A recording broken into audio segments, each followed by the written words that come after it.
Mary is the woman who can treasure, that is to say, protect and guard in her heart, the passage of God in the life of his people. With Mary, the God-child learned to listen to the yearnings, the troubles, the joys, and the hopes of the people of the promise. With Mary, he discovered himself a son of God's faithful people. Those were the words of Pope Francis in his homily for the Solemnity of Mary, the Most Holy Mother of God. January 1st, 2017 also marked the 50th celebration of the World Day of Peace.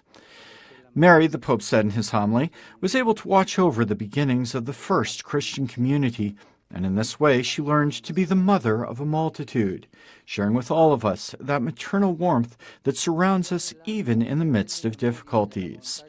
A society without mothers, Pope Francis said, would not only be a cold society, but would be a society that had lost its heart, that had lost the feel of home. A society without mothers would be a merciless society. To begin the year by recalling God's goodness in the maternal face of Mary, in the maternal face of the Church, in the faces of our own mothers, protects us from the corrosive disease of being spiritual orphans, the Pope said. It's the sense of being orphaned that the soul experiences when it feels motherless and lacking the tenderness of God, when the sense of belonging to a family, a people, a land, to our God grows dim. The sense of being orphaned lodges in a narcissistic heart, capable of looking only to itself and its own interests. It grows when we forget that life is a gift we have received and owe to others, a gift we are called to share in this common home. E che siamo invitati a condividerla in questa casa comune.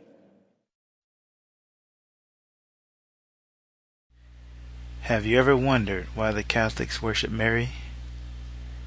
Have you ever wondered why so many schools, hospitals, churches, cathedrals, and even states are named after her? If you knew that the Queen of Heaven was represented by the star Venus since ancient Babylon, and that another name for Venus is Lucifer, wouldn't it suddenly make perfect sense? The Queen of Heaven's name is Lucifer. That is a fact, not an opinion. The word says in Jeremiah 7:18, "The children gather wood, and the fathers kindle fire, and the women knead their dough, to make cakes to the Queen of Heaven, and to pour out drink offerings unto other gods, that they may provoke me to anger." And here the Pope says that without her, we are spiritual orphans.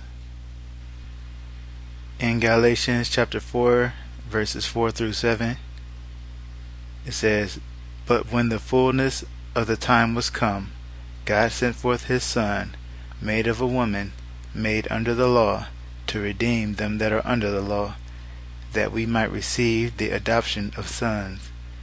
And because ye are sons, God hath sent forth the Spirit of his Son into your hearts, crying, Abba, Father.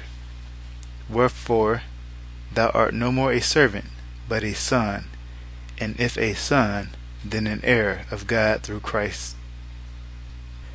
Romans chapter 8 verse 14 through 16 says, "For as many as are led by the Spirit of God, they are the sons of God. For ye have not received the spirit of bondage again to fear, but ye have received the Spirit of adoption, whereby we cry, Abba, Father. The Spirit itself bears witness with our spirit that we are the children of God." Romans chapter 8 verse 14 through 16. Catholics, I know you see this video.